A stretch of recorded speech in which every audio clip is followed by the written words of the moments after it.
Bahan Persekutuan Perempuan Wilayah GKI Pondok Indah. Kisah perempuan di Alkitab. Deborah. Setelah Ehud mati, orang Israel melakukan pula apa yang jahat di mata Tuhan.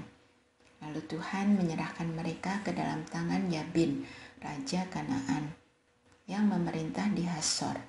Panglima tentaranya ialah Sisera yang diam di Haroset Hagoyim.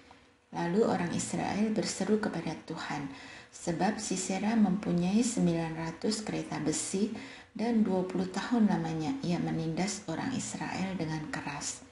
Pada waktu itu Deborah, seorang nabiah, istri Lapidot, memerintah sebagai hakim atas orang Israel.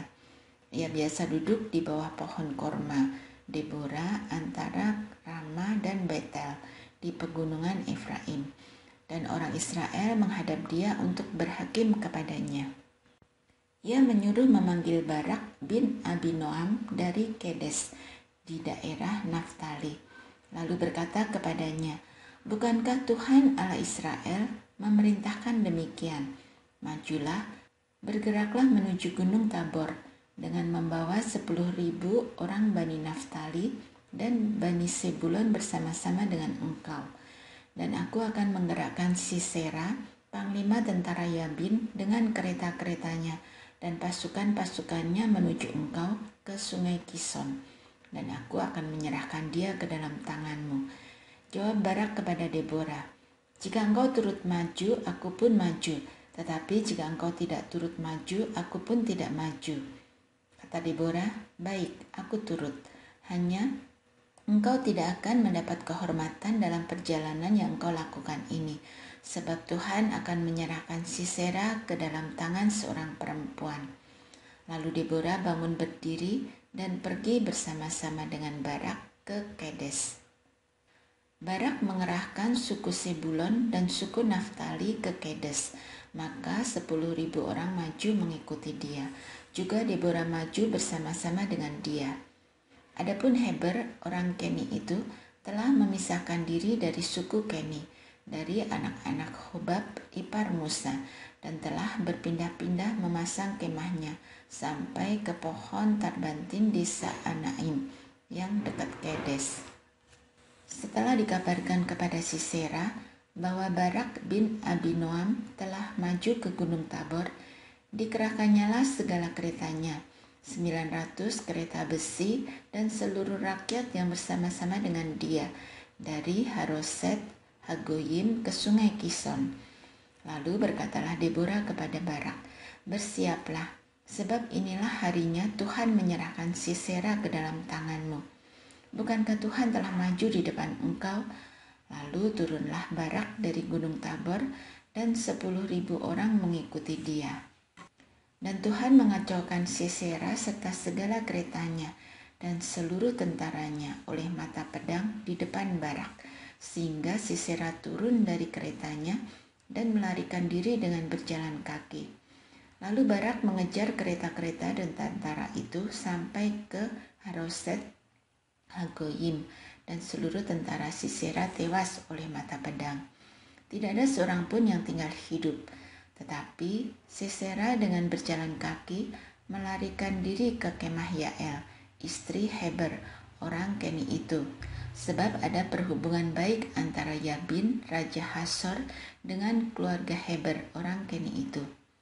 Yael itu pun keluar mendapatkan Sisera dan berkata kepadanya, "Singgahlah tuanku, silakan masuk, jangan takut."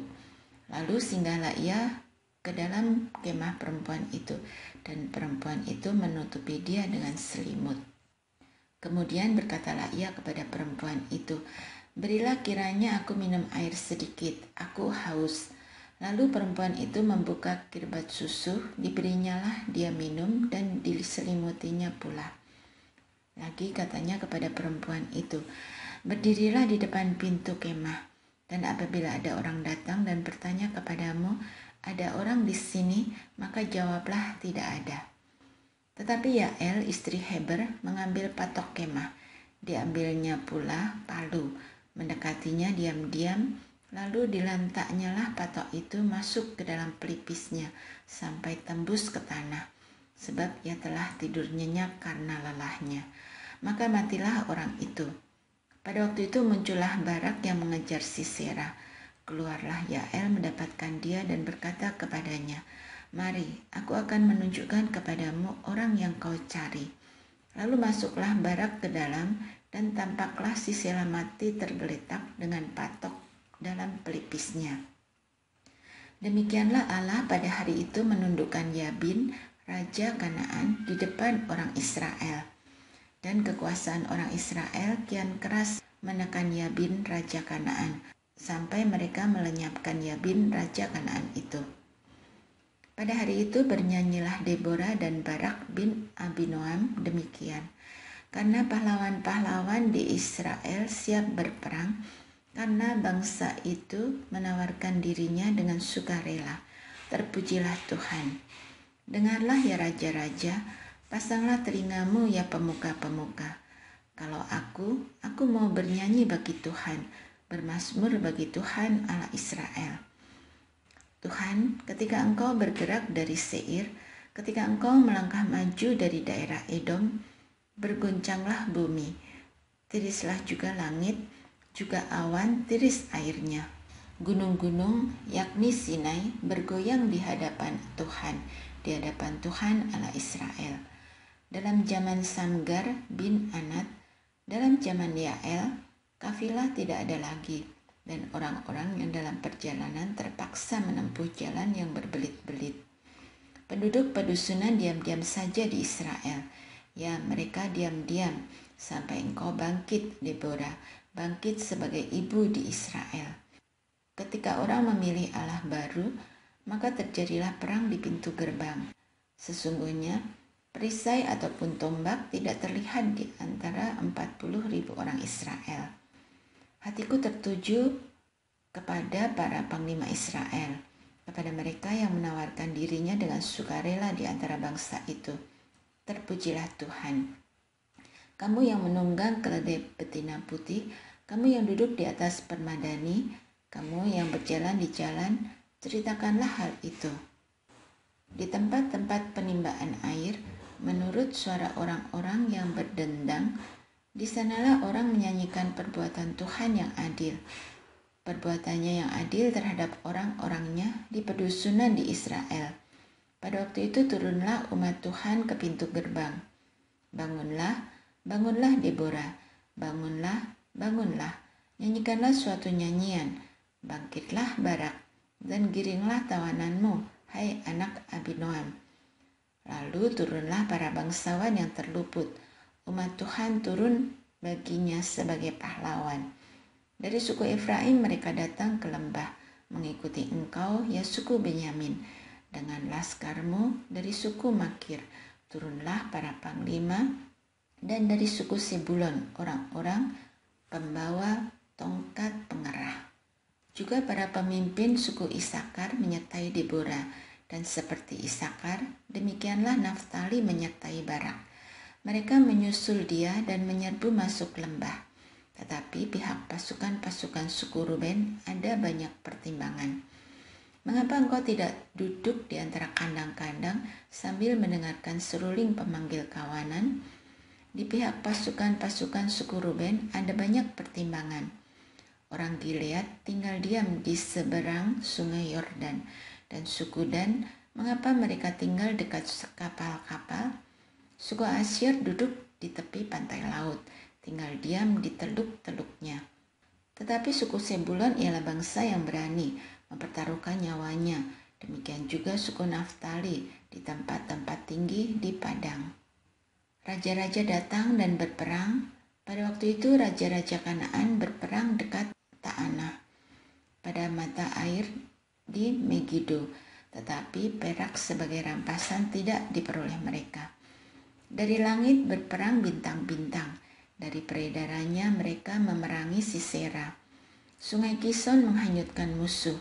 Kison, sungai yang terkenal dari dahulu kala itu. Majulah sekuat tenaga, hai jiwaku. Ketika itu menderaplah telapak kuda, karena berpacu lari kuda-kudanya. Kutukilah kota Meros, firman malaikat Tuhan. Kutukilah habis-habisan penduduknya. karena mereka tidak datang membantu Tuhan sebagai pahlawan. Diberkatilah Yael, istri Heber, orang Keni itu, melebihi perempuan-perempuan lain. Diberkatilah ia melebihi perempuan-perempuan yang di dalam kemah. Air diminta orang itu, tetapi susu diberikannya. Dalam cawan yang indah disuguhkannya dadih. Tangannya diulurkannya mengambil patok, tangan kanannya mengambil tukul tukang. Ditukulnya Sisera, dihancurkannya kepalanya, diremukkan dan ditembusnya pelipisnya. Dekat kakinya orang itu rebah, tewas tergeletak. Dekat kakinya orang itu rebah dan tewas. Di tempat ia rebah, di sanalah orang itu tewas digagahi. Dari jendela ibu Sisera menjenguk dan berseru dari tingkap, "Mengapa keretanya tak kunjung datang? Mengapa kereta-keretanya belum kedengaran?" Yang paling bijak di antara dayang-dayangnya menjawabnya, dan ia sendiri juga membalas perkataannya itu. Bukankah mereka mendapat jarahan dan membagi-baginya gadis seorang dua untuk setiap orang, jarahan kain berwarna sehelai dua untuk Sisera, jarahan kain sulaman aneka warna sehelai dua untuk leherku? Demikianlah akan binasa segala musuhmu ya Tuhan, tetapi orang yang mengasihinya bagaikan matahari terbit dalam kemegahannya. Lalu amanlah negeri itu 40 tahun lamanya. Deborah merupakan tokoh Alkitab yang cukup banyak dikenal. Dia adalah satu-satunya hakim perempuan pada masa itu. Israel pada masa itu masih memiliki sistem patriarki yang kental, sehingga menjadi suatu kejadian yang menakjubkan ketika dia diangkat menjadi hakim yang memimpin bangsa Israel. Perjalanan awal Deborah menjadi hakim membawa dia kepada kemenangan atas panglima tentara Sisera. Saat itu, Sisera dikenal kejam akan bangsa Israel. Akan tetapi, Deborah tidak ragu melawan Sisera bersama Barak. Pada saat itu, Deborah yakin melawan Sisera, karena Tuhan selalu besertanya. Selama masa kepemimpinannya, dia bisa memberikan rasa aman kepada Israel selama 40 tahun. Dia berusaha menjadi hakim yang adil bagi bangsa Israel kala itu. Hidup di zaman dengan sistem patriarki tidak membuat Deborah menjadi pemimpin yang angkuh, karena menjadi hakim perempuan satu-satunya. Dia tidak mengenyampingkan atau bahkan merendahkan kaum laki-laki pada saat itu. Saudara, sampai saat ini pun secara sadar kita hidup di bawah bayang-bayang sistem patriarki. Banyak orang, kelompok, atau lembaga menyuarakan kesetaraan hak dan kewajiban bagi kaum perempuan. Mereka dikenal dengan kelompok feminis. Gerakan ini baik mengingat tujuannya yang menghilangkan dominasi laki-laki dalam beberapa aspek hak maupun kewajiban. Gerakan ini juga diharapkan membantu para perempuan tidak selalu menjadi nomor dua. Akan tetapi, seiring berjalannya waktu, tujuan dari gerakan ini menjadi bias. Tanpa sadar, beberapa oknum tidak membuat perempuan dan laki-laki menjadi setara, namun memandang laki-laki memiliki status kedua dalam sistem. Gerakan feminis bukanlah tindakan yang membenci peran maupun perilaku laki-laki, namun lebih mengarah kepada kehidupan yang setara dan tidak ada pembedaan. Deborah dipakai Allah untuk memimpin bangsa Israel, meskipun dia perempuan yang dianggap tidak mungkin pada saat itu. Akan tetapi, berbeda dengan Allah, dia bisa memanggil siapa saja untuk kemuliaannya, tanpa memandang perempuan, lelaki, muda, tua, besar, kecil, dan lainnya. Ketika Allah dapat memanggil siapa saja untuk pelayanan, kita pun juga tidak bisa memandang berbeda setiap orang dalam melakukan pekerjaan Allah, tidak memandang rendah antara satu dan yang lainnya. Diskusikan. 1. Menurut saudara, perlukah perempuan melakukan gerakan kesetaraan gender? 2. Apakah saudara pernah mengalami kesulitan karena permasalahan gender dan kesulitan apa yang saudara alami? 3. Apa yang dapat saudara lakukan untuk mengatasi permasalahan kesetaraan gender? Doakan. 1. bagi orang yang berjuang untuk mendapatkan kesetaraan dalam hidup mereka di dalam segala aspek.